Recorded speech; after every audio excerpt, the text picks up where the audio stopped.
it's directed more to Andrew than to me. At the end of this amazing Congress, dear colleagues, I think one of the biggest Congress that was probably organized on Jerome so far, at the end of these impressive, so rich days, which we were allowed to pass here in Ljubljana, at the beginning of my contribution, I would like to thank all the organizers. We are all saturated with science and perhaps a little bit tired, but full of inspiration, exchange and hospitality. And you all know what an achievement is it to project and carry out such a Congress. So many thanks again to all members of the organizing committee. I will now go over to my German version, but as was said, we have an English translation of the complete text, so I hope you can follow my argumentation. Jerome Hieronymus selbst wäre überrascht und vielleicht auch etwas erschreckt gewesen, hätte er diesen Kongress miterleben können. Erinnern wir uns an seine Bescheidenheit, an seine Versuche, die eigene Leistung nicht zu sehr in den Vordergrund zu stellen. Mit, Zitat, Gelehrsamkeit und einfacher Wahrheit wollte er die Heiligen Schriften kommentieren und die Heilsbotschaften des Glaubens verbreiten, aber damit nicht seine eigene Person in den Vordergrund stellen. So hat er in den letzten Lebensjahren seine Arbeit oft beschrieben und dabei oft auch auf die Grenzen des eigenen Wissens und auf die Mühen der Arbeit verwiesen. Und zugleich hatte er schon so oft erlebt, dass seine Übersetzungen, seine Kommentare, seine Erläuterungen zu kritischen Nachfragen, zu Einwänden und auch zu Vorwürfen geführt hatten. Das war ja eine Erfahrung, die er schon mit den ersten Übersetzungen noch während der Jahre in Rom machen musste. Eine Erfahrung, die ihn dann sein ganzes weiteres Leben hindurch begleitet hat. Hieronymus wusste um das Risiko seiner theologischen Arbeit. Und man erlebt, etwa im Briefwechsel mit Augustinus, wie er sich der Diskussion theologischer Fragen manchmal lieber entziehen möchte. Und bei der genauen Analyse seiner Positionen, wie sie hier in Ljubljana in so vielen Vorträgen vorgenommen worden ist, wäre ihm sicher etwas schwindelig geworden. Wir aber haben eine gigantische Leistung vor Augen, wenn wir auf Hieronymus und sein Werk blicken, eine faszinierende Leistung in philologischer und in theologischer Hinsicht, eine Wirkungsgeschichte auch, die schon zu seinen Lebzeiten einsetzte und bis heute anhält. Wie weit aber können wir ihn als Person eigentlich verstehen? Wie weit können wir seine Persönlichkeit fassen? Hieronymus Noster, wer war er eigentlich? Das ist für den Historiker eine riskante Frage, aber man sollte dieser Frage doch nicht ausweichen. Sicher ist der methodische Zweifel angebracht. Wie sollte man hinter der Schrift den Autor fassen? Wie durch die Vorgaben der literarischen Tradition zum Kern der Persönlichkeit gelangen? Und welche Position darf ein Historiker überhaupt bei diesem Blick auf eine antike Persönlichkeit einnehmen? Ich möchte mein Thema, das Verhältnis zwischen Hieronymus und Rufinus, dafür nutzen, beides ein Stück weit zu tun, auf die methodischen Aspekte einzugehen und mich der Persönlichkeit des Hieronymus zu nähern, soweit dies möglich erscheint. Worum also wird es im Folgenden gehen, wenn von Hieronymus und Rufinus die Rede ist? Wir werden sehen, dass die Lebenswege der beiden Männer sehr enge Parallelen zeigen. Beide stammten aus gutem Haus, beide genossen eine vorzügliche Ausbildung, beide wurden Mönche, einflussreiche Schriftsteller, Übersetzer. Beide vermittelten die griechische Literatur des Ostens in den lateinischen Westen, beide waren stark von Origenes beeinflusst. Und sie waren bekanntlicherweise seit gemeinsamen Studienzeiten in Rom eng befreundet. Doch aus dieser engen Freundschaft wurde eine erbitterte Feindschaft mit harten gegenseitigen Vorwürfen, nachdem gegen Ende des 4. Jahrhunderts die Frage aufgekommen war, ob die Lehren des Origenes als orthodox oder als heretisch zu verstehen seien.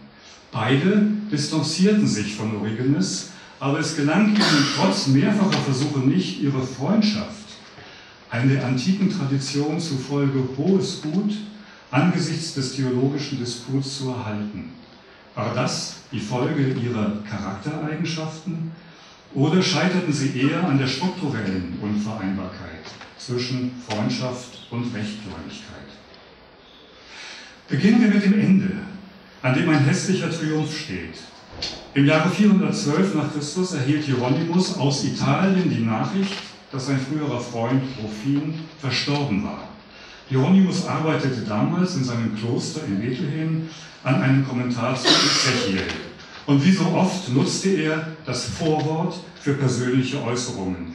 Diese Äußerungen fielen diesmal sehr heftig aus. Ich zitiere: Nun ist der Skorpion unter der Sonne Siziliens endlich zertreten worden. Nun hat die vielköpfige Hydra endlich ihr Zischen gegen uns eingestellt. Zitat Ende. Mit dem Skorpion und der Hydra war Rufinus gemeint. Gehen wir einige Jahrzehnte zurück, etwa 40 Jahre früher, wahrscheinlich 374 nach Christus, hatte Hieronymus aus Antiochia an eben diesen Rufin einen seiner frühesten überlieferten Briefe, die Epistola 3, geschrieben. Und in diesem Brief bedauert, dass man sich schon so lange, schon ein ganzes Jahr über, nicht mehr gesehen habe.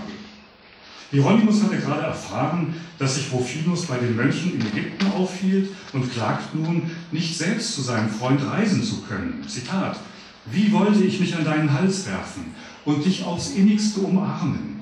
Wie wollte ich den Mund, der einst mit mir irrte, aber auch mit mir zur Weisheit kam, mit den zärtlichsten Küssen bedecken? Zitat Ende.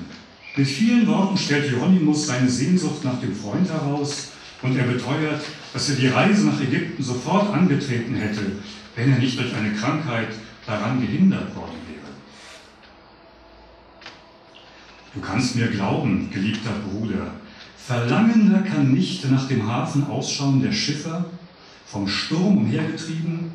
Gieriger können nicht die ausgetrockneten Fluren nach Regen schmachten. Mit größerer Sehnsucht kann nicht die Mutter ihren Sohn erwarten, in Sorge am gekrümmten Gestade sitzend. Am Ende des Briefes beschwört Hieronymus Rufinus, ihre Freundschaft nicht zu vergessen. Aller Reichtum könne die Liebe zwischen Freunden nicht aufwiegen. Und, Zitat, eine Freundschaft, die aufhören kann, ist doch niemals eine echte Freundschaft gewesen. Amicitia quae desinere est, vera nunquam fuit. Mit dieser letzten Bemerkung, dass eine Freundschaft, die aufhören kann, niemals eine echte Freundschaft war, zitiert Hieronymus einen Satz aus Ciceros De Amicitia. Cicero hat in dieser Schrift im Anschluss an Aristoteles eine römische Theorie der Freundschaft entwickelt und dabei ausgeführt, dass und warum eine echte Freundschaft nicht enden könnte.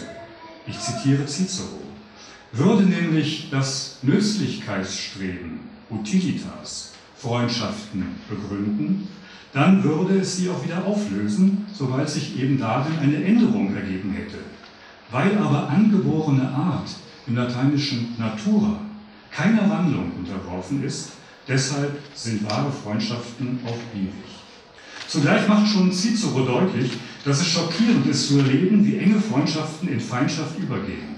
Das zeigt Cicero gleich am Beginn seiner Abhandlung am Beispiel von Publius Sulpicius und Quintus Pompeius, zweier Politiker aus der Zeit Sullas, die von Freunden zu Feinden wurden und die beide ihr Leben im Bürgerkrieg verloren. Das Erschrecken über eine gescheiterte Freundschaft ist deshalb so groß, weil hier aus antiker Sicht eine anthropologische Kategorie betroffen ist.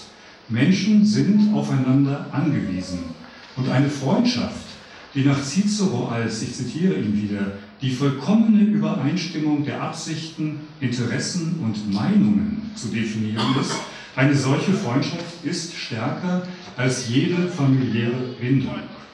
Die Reaktion auf das Zerwürfnis zwischen Hieronymus und Rufinus fiel nicht weniger nachdrücklich aus, als von Cicero für Fälle seiner Zeit beschrieben. Bestimmte Freundschaften erwiesen sich also als öffentliche Angelegenheiten. Und interessant, meine Damen und Herren, an dem skizzierten philosophischen Konzept ist, dass Freundschaft in der Antike zwar sozial, politisch und literarisch formalisiert wurde, zugleich aber auch als biografische Zufälligkeit, als seltenes Glück und Geschenk verstanden werden konnte. Die anthropologische Kategorie ist also nicht nur als Handlungsrahmen mit Freundschaftsritualen und literarischen Traditionen zu verstehen, sondern auch dem Konflikt zwischen Ideal und Wirklichkeit ausgesetzt, wenn andere Aspekte in Konkurrenz zu ihr treten können. Das können konträre politische Optionen sein, wie im Fall von Sulpicius und Quintus Pompeius, aber auch Bezugsgrößen wie etwa später der rechte Glaube im spätantiken Christentum. Caroline White hat diesen Aspekt in ihrer grundlegenden Studie über Christian Friendship in the 4th Century an vielen Beispielen verdeutlicht. Grundsätzlich haben die Christen, trotz der Einwände, die Jesus im Neuen Testament gegen das antike Konzept von Freundschaft formuliert hat, indem er Agape gegen Philia stellte, grundsätzlich haben die Christen an dem antiken Konzept festgehalten, wie sich etwa bei Clemens von Alexandrien zeigen ließe.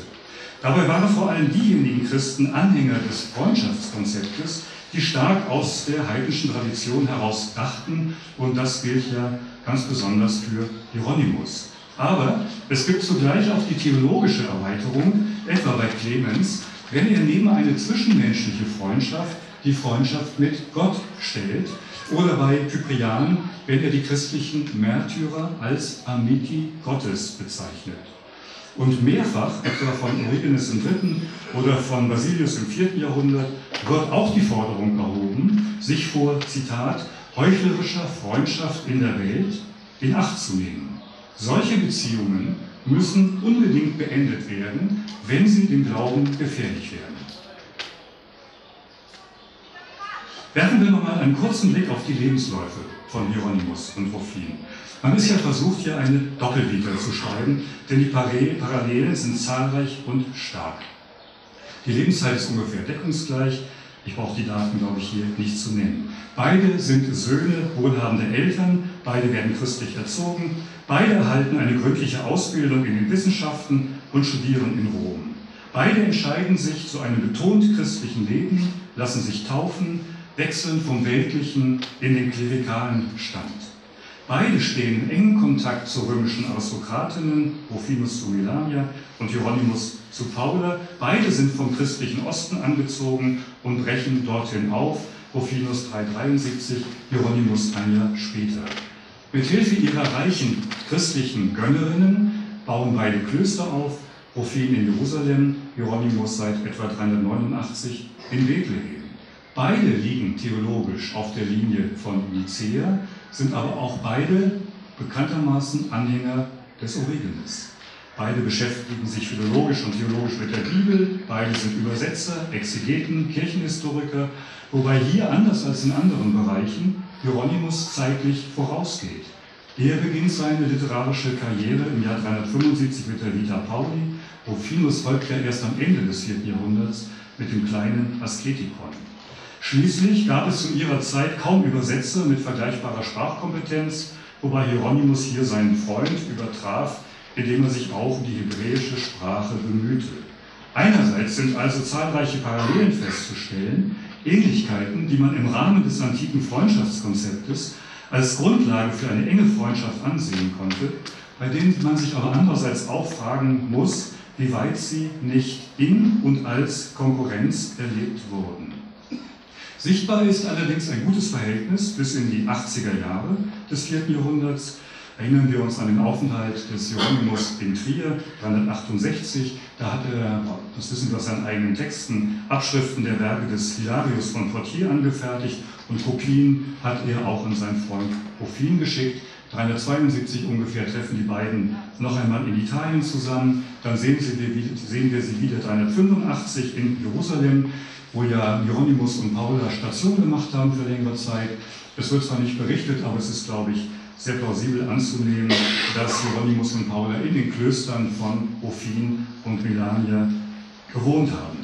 Dann haben wir 379 die Fortsetzung der Chronik des Eusebius aus der Feder des Hieronymus. Und Sie werden das kennen, Hieronymus setzte hier in dieser Chronik seinen Freunden ein literarisches Denkmal, indem er zum Jahr 377 notierte, Florentinus, Bonosus et Rufinus insignes monachi habentur.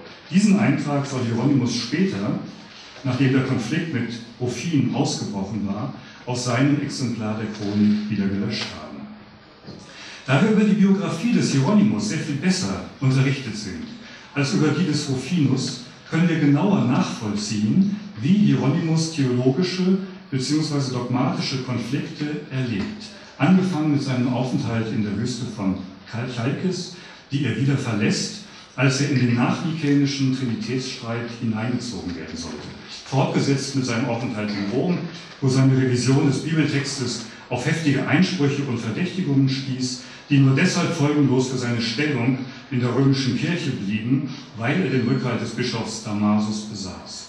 Dann aber verband sich die Kritik an seinen Übersetzungen und Kommentaren auch noch mit dem Streit um die Orthodoxie der Lehren des Origenes, und dies stellte nicht nur für Hieronymus in Bethlehem eine gefährliche Situation dar, sondern zerstörte alsbald auch die Freundschaft mit Rufin. Ohne nun hier auf die Geschichte des Streites um Origenes genauer eingehen zu können, sei doch kurz daran erinnert, dass Origenes, der als einer der ersten an einem Ausgleich zwischen der christlichen Glaubenslehre und der philosophischen Tradition gearbeitet hatte, mit seiner allegorischen Auslegung der Heiligen Schriften eine Deutungsebene geschaffen hatte, die den Ansprüchen gebildeter Leser gerecht werden konnte. Andererseits aber mussten die Aufnahme platonischer Ideen in die christliche Theologie und die Einwände gegen die körperliche Auferstehung zu kritischen Nachfragen führen. Wie weit entsprachen denn die Lehren des Origenes noch den Grundsätzen des christlichen Glaubens? Hieronymus, der sich lange Zeit über ausdrücklich als Anhänger, ja sogar als Schüler des Origenes verstanden und geäußert hatte, hätte gewarnt sein müssen, seit Epiphanius von Salamis 374 Origenes als Heretiker eingestuft hatte. Zum Ausbruch des heftigen theologischen Streites kam es indes erst, nachdem Epiphanius 394, also 20 Jahre später, in Jerusalem öffentlich gegen Origenes gepredigt und damit Johannes, den Bischof von Jerusalem, gegen sich aufgebracht hatte. Ein Jahr zuvor, 393, hatte Hieronymus in seinem Werk De Viris Illustribus Origenes noch den längsten biografischen Eintrag zukommen lassen und hier von dem Genius Immortalis des Origenes gesprochen. Ähnliche Lobpreisungen finden sich in zahlreichen Werken des Hieronymus, der ja auch wie Rufin als Übersetzer des Origenes hervorgetreten war. Hieronymus und Rufin versuchten nun, ihre eigene Nähe zu Origenes zu rechtfertigen und Teile seines Werkes und damit auch ihres eigenen vor dem Vorwurf der Häresie zu bewahren. Mit heftigen Vorwürfen, schmiedeten feindliche Koalitionen, verfassten Briefe wie Apologien und nutzten die Mittel spätantiker Kommunikation, um ihre Position durchzusetzen. Schrittweise wurden nicht nur Jerusalem und Alexandria, sondern auch Konstantinopel und Rom in den Streit hineingezogen. Das ist ja auch naheliegend, denn beide haben in lateinischer Sprache geschrieben und noch neue Übersetzungen von Werken des Origenes angefertigt. Damit musste der Konflikt auch in die Kirche des Westens getragen werden. Die Quellen, die wir zu diesem Streit haben, sind vielfältig, umfangreich, etliche Rechtfertigungsschreiben, eine ganze Reihe von Apologien, auch neue Übersetzungen, vor allem des Prinzipienwerkes des Origenes, Antworten des Hieronymus gegen entsprechende Schreiben des Rufin, also eine sehr intensive literarische Tätigkeit, die man geradezu als eine literarische Fehde bezeichnen kann. Und wenn wir auch nicht alle Schriften, die in diesem Kontext geschrieben worden sind, vollständig erhalten haben, so lassen sich doch aus diesem umfangreichen Material sowohl der Ablauf des Konfliktes als auch die verschiedenen inhaltlichen Ebenen gut rekonstruieren. Das ist in der Forschung ja auch, wie Sie wissen, mehrfach gemacht worden. Ich will nur an zwei frühere Arbeiten erinnern. Einmal an die meines Erachtens ausgezeichnete Hieronymus-Biografie von John Kelly oder denken Sie an die Ausgabe der Apologie des Hieronymus von Pierre Ladé. Da sind die einzelnen Etappen sozusagen des Konfliktes in allen Details aufgearbeitet. Das kann ich hier auch gar nicht im Detail wiederholen. Ich will nur, weil unser Thema ja auch mit dem antiken Freundschaftskonzept zu tun hat, eine einzige Episode herausgreifen, die uns nämlich zu den antiken Freundschaftsritualen führt. Hieronymus war anders als Rufin, den Forderungen des Epiphanius sofort nachgekommen und hatte sich gegen die Lehren des Origenes gestellt, die Epiphanius für heretisch erklärt hatte. Er geriet damit selbst sofort in einen Konflikt mit dem Bischof von Jerusalem und wurde schließlich von Johannes exkommuniziert. Dieser Kirchenausschluss wurde indes am Gründonnerstag des Jahres 397 wieder aufgehoben. Die Hintergründe sind nicht ganz klar, aber möglicherweise ging die Initiative, wie schon Lenain de Thielmont, der bedeutendste Kirchenhistoriker des 17. Jahrhunderts, vermutet hat, auf Melania zurück, die viele Jahre zuvor ja mit Rufin nach Jerusalem gekommen war und die auch mit Melania, mit Paula und mit Hieronymus bekannt gewesen ist. Ich vermute, dass es die beiden Frauen waren, Melania und Paula, die ja die alte Freundschaft ihrer geistlichen Väter, Hieronymus und Rufin, kannten, die möglicherweise mit dem theologischen Gezänk nicht einverstanden waren, die möglicherweise ein großes Interesse daran gehabt haben könnten, wieder zu einer einvernehmlichen Linie zwischen Bethlehem und dann eben über Jerusalem auch in den Westen zu finden. Jedenfalls ist die Exkommunikation des Hieronymus aufgehoben worden und dann wurde auch die Versöhnung mit Rufin in der Öffentlichkeit vollzogen. Beide begrüßten sich nämlich, als sie sich einige Wochen später beim Pfingstgottesdienst in der Jerusalemer Auferstehungskirche begegneten, mit einem Handschlag. Und das ist eine sehr symbolträchtige öffentliche Handlung. Und es geht noch weiter, als Rufin wenig später, Pfingsten 397, sich auf den Weg macht, per Schiff nach Italien zurückzukehren. Da gehörte auch Hieronymus zu dem Kreis von Freunden, die ihn zum Hafen geleiteten. Hören wir Hieronymus, wie er diese Versöhnung beschreibt: Pacem dedimus, non heresim suscepimus, junximus decteras, abeuntis prosecuti sumus, ut, and there's a spelling mistake in the English version, ut vos essetis catholici, non ut nos essimus heretici. Alles, meine Damen und Herren, was an antiken Freundschaftsritualen zur Verfügung stand, wurde also genutzt, um die drohende Feindschaft noch abzuwenden, beziehungsweise die Feindschaft, so gut es ging, wieder in Ordnung zu bringen. Und dabei verbindet Hieronymus in seiner Schilderung das Freundschaftsritual mit dem christlichen Attribut des rechten Glaubens. Diese Verbindung ist entscheidend, denn sie zeigt uns, dass es für Hieronymus gar nicht mehr möglich war, auf die theologische Absicherung seiner Position und seiner Person zu verzichten. Und das führte sofort wieder in den Konflikt zurück, denn Hieronymus hatte neben der Realisierung dieser Freundschaftsrituale noch für eine Absicherung seiner Position gesorgt, die Rufin alsbald verärgern musste. Da sind wir wieder bei den einzelnen Vorgängen des Streites. Ich will das gerade noch sagen.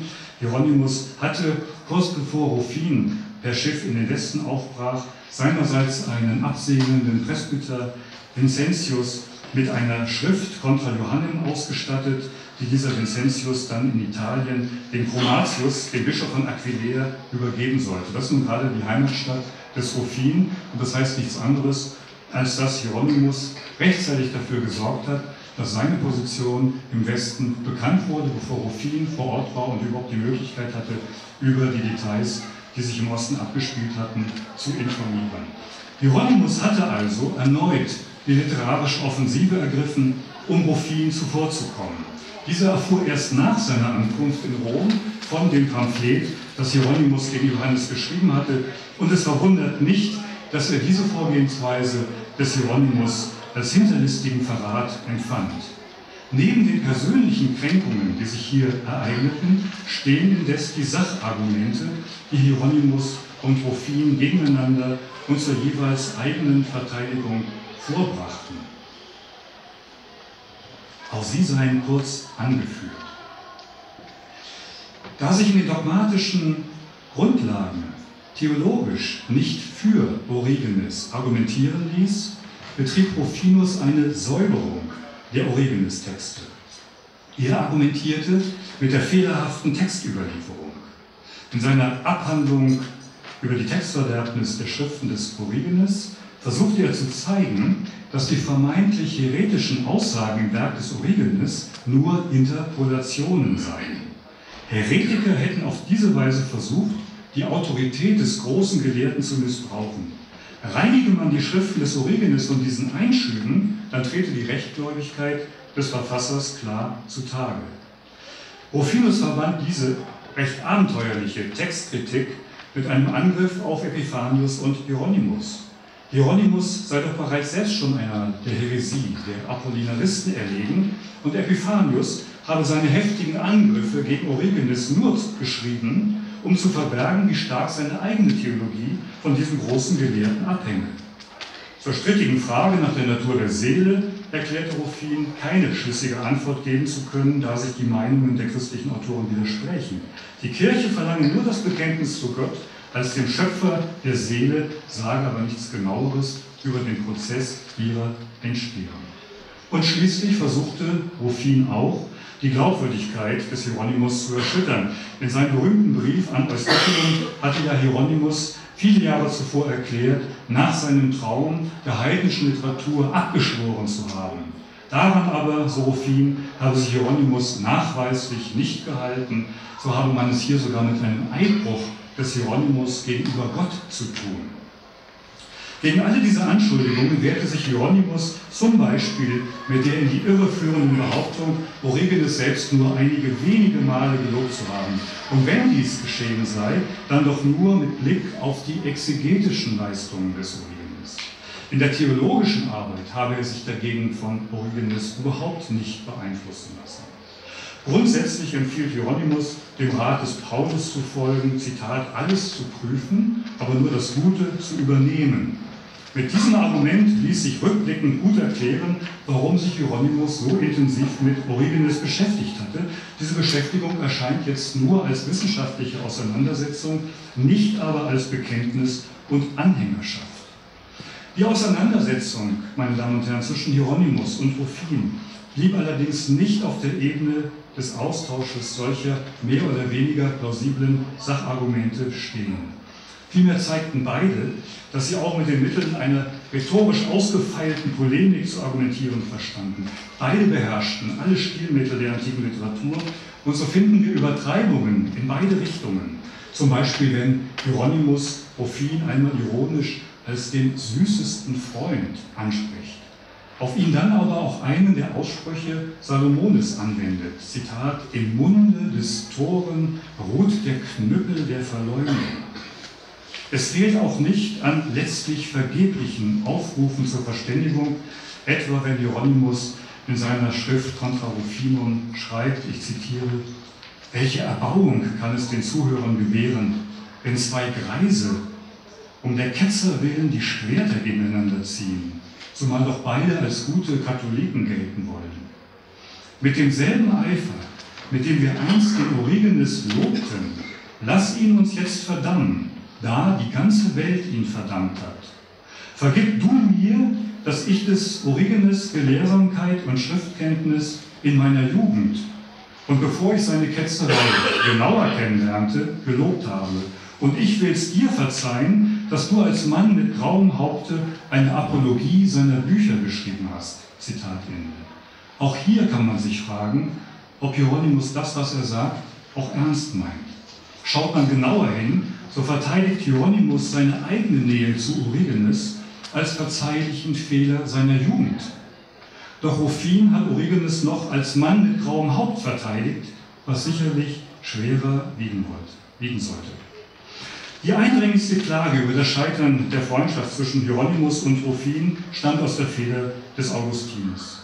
Nachdem Augustin die Apologie des Hieronymus gelesen hatte, schreibt er 404 an Hieronymus, ich zitiere, nach der Lektüre hat mich, das muss ich gestehen, tiefer Schmerz darüber ergriffen, dass es zwischen so eng vertrauten Männern, die durch ein nahezu allen Kirchen bekanntes Band der Freundschaft miteinander verbunden waren, zu einem derart bösen Zerwürfnis gekommen ist. Für Augustinus ist der Streit ein schlimmes Beispiel und ein böses Vorzeichen. Denn, Zitat, welche treuen Herzen sollten sich da noch frei von Angst ineinander ergießen? An wessen Brust soll die Liebe sich da noch ohne Sorge und vorbehaltlos werfen? In welchem Freund wird man in Zukunft nicht den künftigen Feind fürchten? wenn es zwischen Hieronymus und Rufin zu dem kommen konnte, was ich beklage. Zitat Ende. Das ist eine emotionale Äußerung, aber zugleich auch eine sachlich genaue Analyse. Eine vorbehaltlose Hinwendung zu einem Freund ist unter den Vorzeichen des rechten Glaubens gar nicht mehr möglich. Oder noch deutlicher gesagt, es kann unter einem Diktat von Orthodoxie keine Freundschaft mehr geben, weil das, was Orthodoxie sein soll, nie sicher ist und ständig neu definiert werden muss. Insofern verwundert es auch nicht, dass sich Hieronymus von solchen Worten des Augustinus nicht beeindrucken ließ. Zu den erschütterndsten Zeugnissen der Feindschaft, ja des Hasses, der zwischen diesen beiden früheren Freunden aufgekommen war, gehört der Brief, den Hieronymus möglicherweise erst nach dem Tod des Rufinus an den Mönch Rusticus geschrieben hat. Hier verspottet er Rufinus, indem er ihn als Grunnius, als grunzendes Ferkel anspricht, folgendermaßen. Mit dem Gang einer Schildkröte bewegte sich Grunnius zum Rednerpulte. In Zwischenräumen brachte er einige wenige Worte heraus, sodass du meinen möchtest, er schluchze mehr, als dass er rede. Trotzdem türmte er auf dem vor ihm stehenden Pulte eine Unmenge von Büchern auf, zog die Augenbrauen zusammen, rümpfte die Nase, furchte die Stirne. Darauf schnalzte er mit 2 Fingern und gab damit seinen Schülern das Zeichen zum Aufpassen. Dann überschüttete er sein Publikum mit reinen Possen und fiel über einzelne Gegner her. In der Öffentlichkeit pflegte er sich mit einem Tross lärmender Schwätzer zu umgeben. Innen ein Nero, außen ein Cato. Er war ganz Zwittergestalt, sodass man auf die Vermutung kommen konnte, aus den verschiedensten und widersprüchlichsten Naturen sei ein Ungeheuer, eine neue Bestie, zusammengesetzt worden nach dem Dichterwort vorn Löwe, hinten ein Drache, in der Mitte eine Chimäre. Scheiterte die Freundschaft, das war unsere Ausgangsfrage, an Eigenschaften ihrer Persönlichkeiten oder eher an der strukturellen Unvereinbarkeit von Freundschaft und Rechtgläubigkeit? Festhalten lässt sich gewiss, dass keiner der Beteiligten nachgeben konnte, wenn die eigene Rechtgläubigkeit auf dem Spiel stand. Das war ein Punkt, dessen Gefährlichkeit beiden wohl bewusst gewesen sein dürfte. Verloren sie den Status der Orthodoxie, so stand das eigene Lebenswerk auf dem Spiel. Und die Kirchenväter der Spätantike vermochten es nicht, die Frage nach den Lehren des Origenes als historisches Problem zu betrachten.